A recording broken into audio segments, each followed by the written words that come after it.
Hello everybody, this is GeneralJannis, and today I'm continuing to review units from the Death Guard Codex, and now the turn is for the Chaos Land Raider, a big heavy transport and heavy fire tank. And does it have a role in our codex, or is it very marginal? So with this, let's get started. So today, the 9th of June, I've been analyzing a lot of units so far. So basically, I made also a playlist for all the new codex related videos. So basically, coming that I've analyzed most of our units so far, and that this video, as I said, I will be looking at the Land Raider. We'll be looking at the datasheet, its damage output because it has a nice las cannons and twin heavy bolter, the durability, which is nice on toughness 12 chassis. The transport and utility of the Land Raider, overall per point comparison with some other vehicles, and then summary and final thoughts. Before I start, as always, a very special thanks to my YouTube member GeneralJannis supporters. Looking at the Land Raiders datasheet, the points are 240 points now that we know, and most of the Death Guard datasheets have seen a lot of changes, but the Land Raider mainly has been almost unchanged. The only change has been to the transport ability, and now this has been improved. It's 14 models now instead of 12, and each Terminator still takes the space of 2 models. So basically now you can transport 7 Terminators, which is good for Death Guard because you could potentially fit a full squad of Deathshroud plus their leader. Previously we couldn't do that, so you could take maybe 5 Blight Lords and the leader, but and previously also it was an exemption that you could not put the Poxwalkers in the Land Raider, but now you could. Unfortunately, you can take 20 Poxwalkers. That would have been a fun use, but you could take a 10-man Poxwalker with leaders as well if you so would like. But yeah, the Land Raider is much more expensive than the Poxwalkers it should supposed to transport. And the summary of the Land Raider, of course, it's a heavy transport tank, a heavy tank with transport with less cannons and can do some shooting.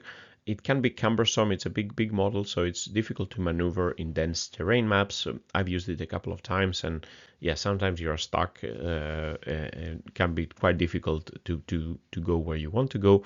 And the basic advantage of this as a transport is the assault ramp. It's the same as the index version. So when you disembark, if the Land Raider makes a normal move and the infantry disembarks, then they can make a charge move, and this could be really strong for Terminators on paper at least. Looking at the Land Raider's weapons and its damage output, so here we have it has 2 Soul Shatter Cannons, strength 12, d6 plus 1 damage, and this is the damage that we can see, and it's not many shots, so it's not a very good weapon versus infantry, of course, but it does some damage against the vehicles. So this is for both of them, the expected damage here with no further buffs or rerolls or anything like that. The twin heavy bolter with lethal hits, sustained hits, and twin linked, it can do some damage more versus adds a bit more damage versus infantry. The Havoc multi-launcher is a blast. I haven't taken the blast into account here, but also anti-infantry type of weapon. And then you have a choice of a combi bolter or a combi weapon, and as I typically show, the combi bolter is better across, but especially versus elite infantry, the combi weapon is better. It's only hitting on a 4+, and you only have one shot at 24 range, so it's a bit like okay, but you could be, if the enemy has a lot of elite infantry, it's a better choice than the combi bolter. And then in melee, the armor tracks, they can maybe kill one guardsman or something like this, but otherwise, of course, it's not a melee platform. If we add the Land Raider shooting weapon together, so the las cannon, bolter, havoc, and then I just added the combi bolter here, you can do some damage versus infantry, and you can do some damage versus vehicles. It's not like something super strong, but if you add the contagion, the enemies afflicted with contagion -1 save, you could almost be killing a rhino from a distance. If you have the Lord of Ireland's blight bombarding and spotting the target, you get much better rerolls, and the Havoc launcher will be rerolling everything. The others will reroll once to hit. And here if we do this, then we have and we have the Contagion -1 save, 8 guardsmen, 5 marine equivalent, and then two terminators only. We can pop a rhino, and then we can put 7 to 12 wounds on other vehicles. So a bit decent damage output here. If we go to its durability, this is not point correct. This table is not point corrected, and this table is. So here I'm simulating a variety of weapons from the Storm Boulder up to very strong Soul Shatter cannons or Entropy Cannon or Desecrator's Laser Destructor here. And the numbers in the table indicate how many shots does it take to destroy a model. So here we have the Land Raider, and then we have other vehicles for Death Guard, the Helbrute, the Footed Blow Drone or Mephitic Blight Holder, the Predators, the Defiler, and the Plaguebear Crawler here. And what we can see, without point correction, the Land Raider can take most amount of shots than anything else. It has the most wounds, 16 wounds, a 2+ save, and a toughness 12. So this is basically the strongest chassis, most durable chassis in our codex, and it lacks an invulnerable save, but for many targets, the 2+ save helps it a lot versus small arms fire here. It can use smoke for more protection, and if we do the point correction, then we see for light weapons the index 100 is an intercessor. For heavy weapons, the index 100 is a Space Marine Predator. We can see here that the Land Raider has the highest per point durability of Death Guard vehicles versus light weapons, and also quite high, not as high as the Mephitic Blight Holder or the Defiler here per point, but good durability for its points at least. If we now compare both the damage and the durability per point versus the everything now is point corrected to 100 points, and this is now comparing to the other Death Guard vehicles damage wise. So we have the Footed Blow Drone with a heavy blight launcher. Here we see the average damage versus all the GeneralJannis targets I'm typically simulating. Here you can see the damage at 24-inch shooting, 12-inch shooting, and melee damage.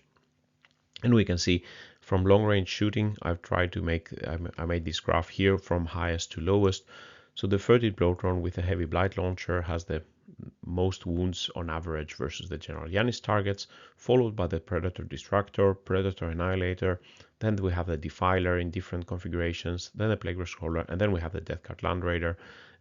It's better than the Mephitic Blight Holder at range, because the Mephitic Blight Holder's multi-melta is only 18-inch range.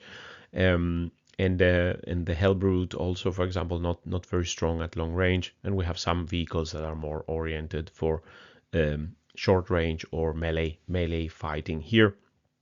So it's not on the top, it's on the low side of the damage output, but it can do it from a distance, and it has a high durability, as we saw previously. So the transport and utility now, as we said, the Land Raider's transport capacity has been improved, so we could deliver a full squad of Deathshroud plus their leader close to the enemy, and then they can make a charge after they disembark, which could be quite strong. I mean, but however, this has coincided with our Deathshroud now getting 6-inch deep strike, so the need to buy costly transport to ferry them across the table it's much lower now, or maybe non-existent. It could transport a big unit of Plague Marines with their leaders, making sure they get in for a charge, and then provide anti-vehicle fire support. Could it be useful, for example, if you have a melee-oriented squad of Plague Marines in the Champions of Contagion, to get the final ingredient with Biologist Purifier, but it's still 240 points and a big 300 something or more points for the things to transport. And in Mortarion's Hammer, there is a stratagem that allows it to vehicles to go through terrain. That could be a niche use of the Land Raiding, plowing through some terrain to deliver Plague Marines or Terminators in a place where the enemy maybe doesn't expect it. But costing 240 points and the terrain, heavy maps are its major enemies, I think. So reaching to the summary and final thoughts, the Land Raider is a good durable chassis. It can take a lot of fire. It has decent damage output, not as for non-transport vehicles at least, but can do a bit of damage. It has now improved transport capacity. It fixes the problem with a full squad of Deathshroud. It can take a leader now, but coincides now with Deathshroud's deep striking 6-inch rule, so make it in more and more marginal. And I think for Plague Marines, putting them in a Rhino and using the rest of the points to add a Predator or a 30 Bloodhound with a launcher is a better option. So is it more, maybe it could be useful as a marginal niche use for more thematic lists, having some Land Raiders, Ferry, Terminators charging out of the assault ramp. It's kind of fun and thematic, and it's not completely unuseful, but I don't think we will see them in competitive play. So this concludes the video. What do you think about the Land Raider? Have you had success using it? As I said, I've tried it a little bit with the index rules, and it was a bit, yeah, it was stuck on the terrain and map most of the time. So let me know your comments. I always appreciate all your comments and questions. And if you have some suggestions for other videos you would like to see, please press like and subscribe to my channel, committed to chaos armies and math hammering. And a very special thanks, as I said, to all my YouTube member GeneralJannis supporters. So with these words, GeneralJannis signing out. Stay safe out there, and bye-bye.